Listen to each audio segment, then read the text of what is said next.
what it feels like for a girl. I mean, that must Based feel on amazing. your life, right? Based on the book of my life, yeah, it's been a really all-consuming project, actually, and it's just weird because, you know, making it has been like so intensive, and it has become my life over the past few years. So if any of our listeners haven't seen the show yet and need to, or read your book, could you please like break it down?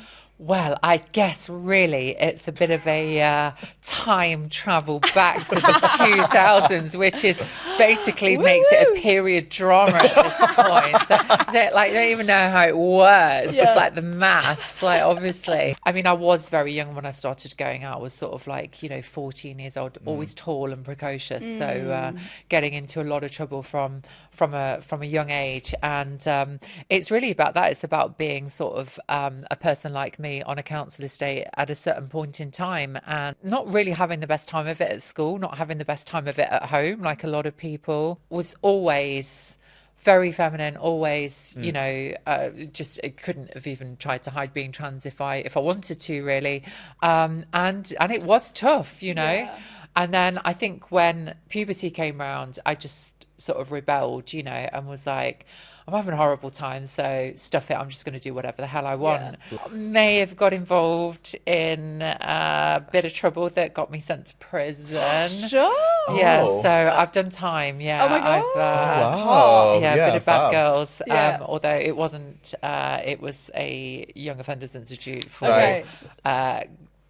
boys. Yeah. So yeah. So that was a whole thing, and it was kind of like, you know, you had to make it into a story. It was a very intense period, and I just really wanted it to be entertaining for people, you know. So I haven't written it to sort of bash people over the head with an agenda or anything. If people take something from it and can empathise with somebody who's you know, walked a different path to them, then that's absolutely great. But I just wanted to tell my truth, and also as well, we had so much fun, and like me and my best friend Steffi, we were like, because before the book was published, I was like, can I do, because it's her stories as well, you know. And she was like, listen, if you hadn't have written this book, I'd have had to have written it. So people need to know what went down in Nottingham in the noughties. I'm telling you.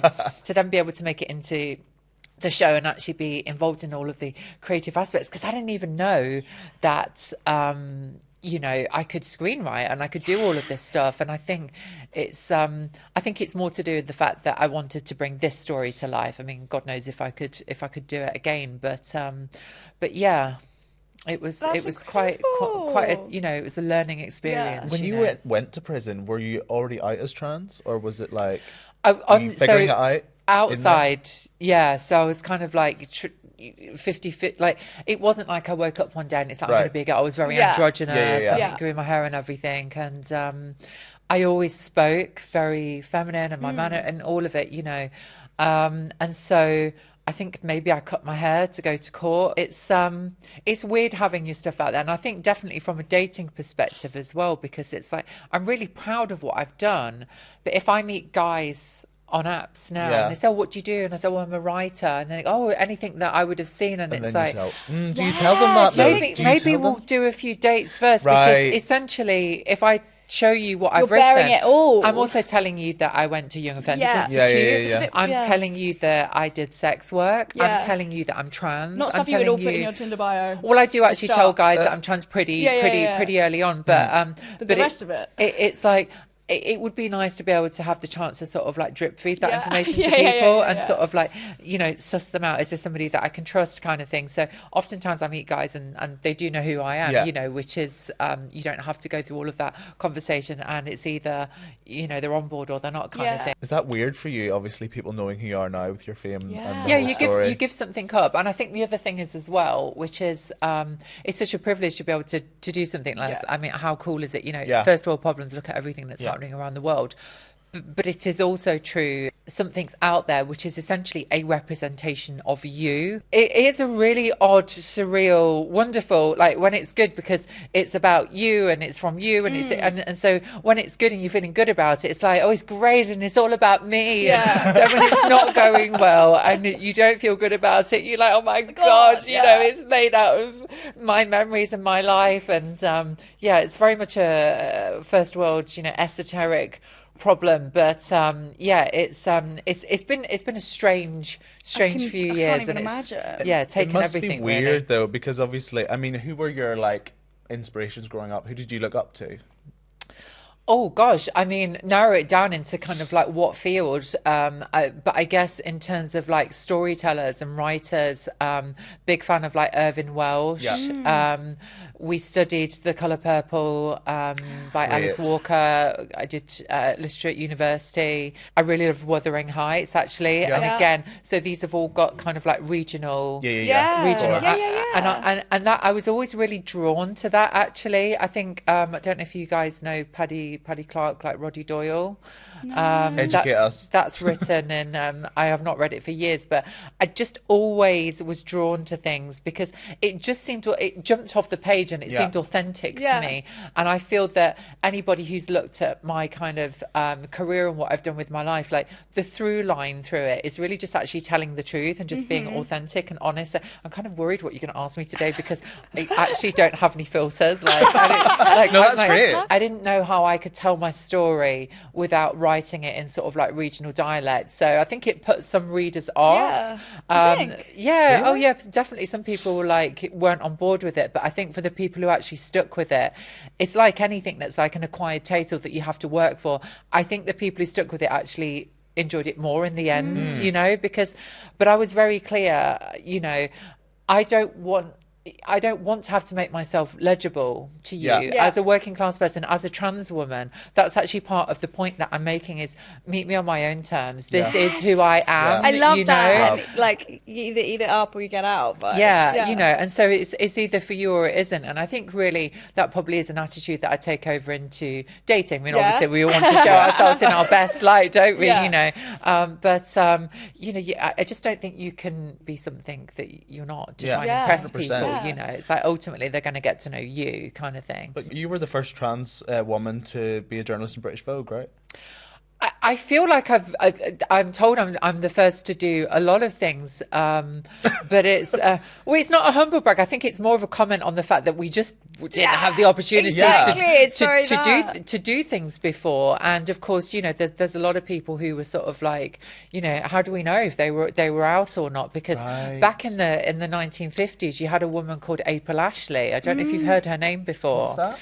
She was a model and she modelled for Vogue, and she was an underwear model. I have heard about that. Yeah, she's a really interesting woman. And when she was outed by the newspapers in 1960 for being trans, and that was it. That was the end of her modelling career. Oh wow! And so I was definitely the first columnist at British Vogue. But it's like we've always been there. Yeah. But it's like, have we been able to be open and celebrated? And I think when Edward Enninful came in, he really wanted to open up, you know, what Vogue looked like and celebrate, you know, talent from areas and communities and identities that hadn't necessarily had access to that kind of really aspirational brand, which I mean doesn't get any better than Vogue, does it? You know, turning up to Vogue House for a meeting, it's very glamorous. What did you wear when you went there? Oh, do you know, honestly, as soon as I got it, I thought, oh, God, I'm going to have to buy a trench coat and a Burberry trench coat. I'm going to need a pair of white boots and sunglasses, an umbrella, and a black turtleneck. It was all in there. Do you know what I mean? I was like, all of the sort of like the style kind of classic. You should have this in your wardrobe, and I was like, oh, you know, here we go. But you can't keep up with fashion people. You know, it's of course not. So I think just wear black, keep it chic, keep it simple. But so you spoke about how Edward opened up those doors, you know, for so many different people. Do you feel like that was important for you with, you know, converting this book of yours to a TV show to bring, you know, kind of people from all walks of queer life, all walks, like all different backgrounds and everything? Yeah, so I mean, with the proviso of, you know, we don't know who's gone before because they might not have been open to have their identity out there. I think it is fair to say that I'm the first trans woman in this country that's been able to tell their story in this way and actually, you know, effectively be a showrunner on a BBC drama, you know, and to be nominated for a BAFTA. So it's you know, it's not a humble brag. It's that is just the reality. We haven't had that before, and so you know, I'm incredibly proud of that. And I think one of the reasons that you know I wanted to get my voice heard and get into journalism originally was because I saw all of these representations of people like me, and they were just inaccurate, and I was like, that's not even, like, what you're saying is not even right. You know, like it's not correct. And so I really wanted to sort of correct that. And I think that so many times we, as marginalised people, particularly the trans community, which is obviously, you know, the thing that I speak to, we feel that we need to explain ourselves to cisgender society, or we need to, we need to complain, or we need to boycott. And I think that's great. But like, I feel like we need to get into positions of power. Yeah. You Definitely. need to be the showrunner. Yeah. You need to be the editor of the magazine.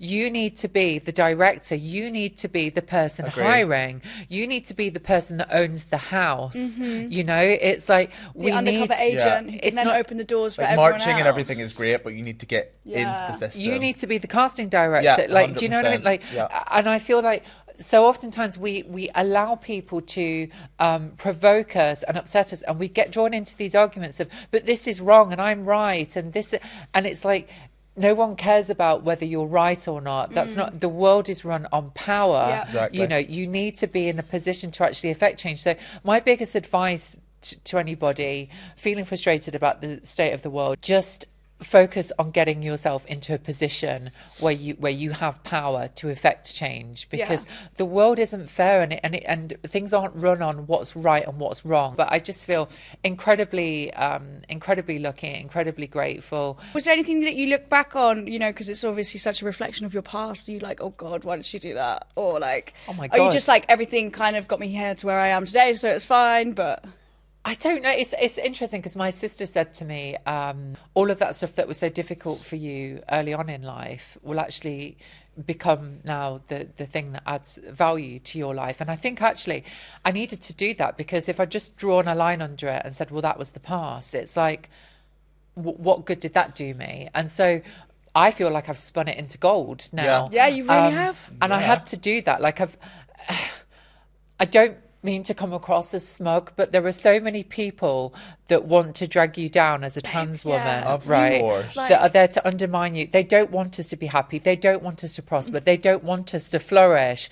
And I made a promise to myself a very long time ago, the more you try and degrade me and try and push me down, the more fabulous I'm going to be, and the better I'm going to make my life. So you've spoken about the people kind of who inspire you, and now as a showrunner, do you feel like you're able to kind of take on the mantle of that job?